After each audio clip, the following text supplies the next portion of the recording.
Okay, picture this. Right now, in 2026, a massive compensation commission is being built for a war that's still actively going on. And here's the wild part. It's using almost the exact same blueprint as a UN mechanism that just finished paying out a few years ago for a war that ended way back in 1991. Welcome to this explainer, where we're going to dive into the mechanics of post-conflict reconstruction law. We're looking at a super specific but absolutely crucial subfield, how war damage actually gets valued and paid out through international arbitration. But we're going deeper than just surface level today. We're going to explore what it really means to override sovereign immunity, bypass domestic courts, and literally invent new global financial systems out of thin air just to make an aggressor pay. So, when the shooting finally stops and a war ends, how do you actually force the aggressor to pay up? I mean, that is the fundamental question of post-conflict recovery, right? Because an award for damages from a domestic judge, well, it's just a piece of paper. It literally means nothing if there's no actual money hitting the bank. Moving from that piece of paper to billions of dollars in real-world compensation requires this incredibly complex system of legal engineering built specifically to enforce it. Today, we're tearing open the blueprints of these massive international architectures to see exactly how they tick. Here is our roadmap for today. First, we'll look at why domestic courts fail. Second, the mass claims model of Iraq and Kuwait. Third, bilateral arbitration between Eritrea and Ethiopia.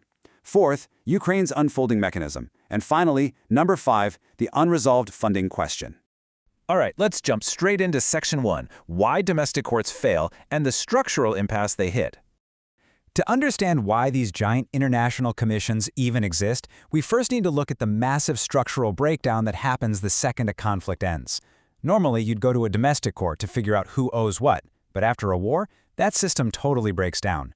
Just think about the two options. On one hand, you have the victim states courts. They're often under-resourced, the buildings might literally be destroyed, but more importantly, they hit a legal brick wall, sovereign immunity. A local judge just doesn't have the international legal power to seize a foreign country's central bank reserves. On the flip side, you have the aggressor states courts. And let's be real, they inherently lack the neutrality to objectively judge claims against their own government. Neither side is ever going to accept the other's courts as fair. It's not just a minor hiccup, it's a complete structural impasse. And that's exactly why international bodies step in as the only real solution. Which brings us to Section 2, the mass claims model of Iraq and Kuwait. That structural failure we just talked about leads us to our first historical deep dive. This is the mechanism that basically set the gold standard, the United Nations Compensation Commission, or UNCC. This was set up in 1991 after Iraq invaded Kuwait. And just take a second to look at this number, $52.4 billion. Created by the UN Security Council, this commission ran for nearly 31 years. They finished processing claims in 2005, but the very last payment to about 1.5 million successful claimants just went out on January 13, 2022. That officially closed a mandate that started 3 decades earlier. Now, you might be wondering, how does a temporary UN body survive 31 years of crazy geopolitical shifts? Between 1991 and 2022, we went through multiple U.S. presidencies, the 2003 Iraq War, the rise of ISIS, yet the UNCC's design was so incredibly rock-solid that it outlasted the very regimes it was sanctioning, making sure every last claimant actually got paid. But how do you actually process that many people? They had about 2.7 million claims filed, asking for over $350 billion in total.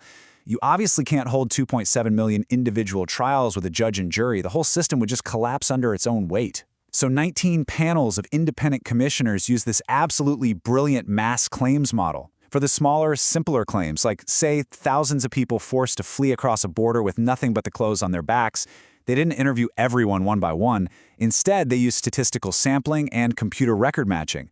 They take a massive database of border crossings, write a program to cross-reference it against employment records in Kuwait, and then systematically approve fixed payouts in mass.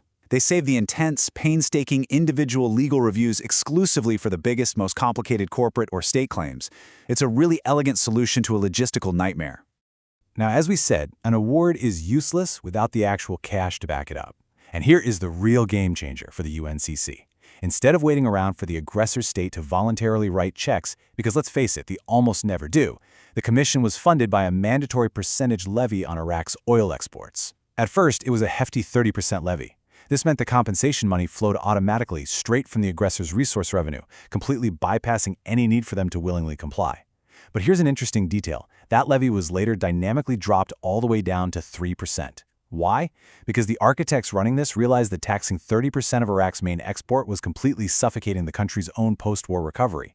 If you totally bankrupt a state, you run the risk of creating a failed state, which just breeds more conflict. So they dynamically adjusted the scales over time. It really shows how post-conflict law has to be a living, breathing thing. Moving on to Section 3, bilateral arbitration between Eritrea and Ethiopia. So now we're pivoting away from that one-way street where the aggressor just pays the victim. Let's look at a two-way bilateral model that came out of the 1998 to 2000 border war between Eritrea and Ethiopia. After their conflict, the Algiers Agreement set up a claims commission at The Hague, but this time it was binding arbitration in both directions. Each government actually sued the other for international humanitarian law violations, and won. We're talking about really specific, heavy claims here: compensation for looted civilian businesses, destroying municipal property, mistreating prisoners of war. By August 2009, the final damage awards came down, about $174 million awarded to Ethiopia and $161 million to Eritrea. Both sides were found liable for different violations, and both were ordered to pay damages. And this quote right here, this is the ultimate test of this entire legal framework. Eritrea publicly disagreed with parts of the legal process itself, but despite that, they explicitly stated they accepted this massive adverse award without equivocation. Now, you might be asking, why on earth would a country pay a huge fine they didn't fully agree with? It all comes down to the absolute binding power of the treaty they signed, the Algiers Agreement, and the overwhelming weight of international pressure. If a state just flat out ignores a binding arbitration award, they become an international pariah. They get shut out of global financial markets and future trade deals. So this is the invisible bedrock of international order: states complying with verdicts they hate simply because they agreed to the rules of the game before the whistle blew. That brings us to Section 4, Ukraine's unfolding compensation mechanism. Everything we've just unpacked about Iraq and Eritrea isn't just dusty history. We are shifting to the present day because those exact templates are being actively applied right now. We're literally watching an international compensation mechanism being built for Ukraine in real time. It's following that same institutional logic we just walked through, and it's being rolled out sequentially in 3 phases. First up, the Register of Damage, or RD4U, which opened back in April 2024. Next is the International Claims Commission for Ukraine, or ICCU, created by treaty in December 2025. And finally, a compensation fund, which actually hasn't been built yet. The sheer speed at which this whole architecture is being thrown together is honestly completely unprecedented. Let's look at that first phase, the Register of Damage. It's important to note this isn't a court, it's a documentary record. By April 2026, it had already scooped up almost 150,000 claims. And you can really feel the real-time urgency here. It started off just taking individual claims. Then it expanded to cover systemic economic losses for businesses and state bodies. And recently, on August 13, 2026, it proved how adaptable it is by opening brand new categories, specifically for the massive costs of demining and clearing unexploded ordnance. Now, why group demining under economic damages? Well, because it is the literal foundation for any recovery. You absolutely cannot rebuild a bombed-out factory or safely plant a field of wheat if the ground is covered in explosives. Clearing the land is quite literally step 1 of financial restitution. Okay, so once those claims are registered, they get passed up to the second phase, the International Claims Commission. This is the actual court that's going to hand down non-appealable decisions. Just looking at the data as of August 5, 2026, the convention has 40 international signatories. It's fully ratified by 8 states plus the EU, including Ukraine itself. But here's the cool part. These claims aren't just going to be read by your standard lawyers. The whole structure relies on panels of 3 independent expert commissioners. We're talking highly specialized international judges, forensic accountants who can calculate the value of a destroyed power grid just by looking at satellite imagery, and top-tier structural engineers. Handing this immense power to specialized experts is exactly what gives the commission its legitimacy. We're expecting this body to be fully up and running by late 2026 or early 2027. Which leads us directly into Section 5, the unresolved funding question. So we have the claims recorded, and we have the expert court getting ready to judge them. But before we talk about the final missing piece of the puzzle, the actual funding, we need to pause and look at the intense pressure on the people building this thing.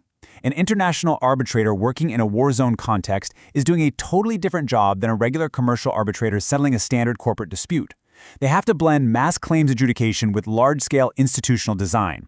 They are literally the architects building frameworks that have to survive decades of unpredictable political change. The pressure on them is off the charts. If these architects leave even a single loophole in the treaty text or design a structurally flawed panel, 40 years of international reparations could legally collapse the second a future politician challenges it.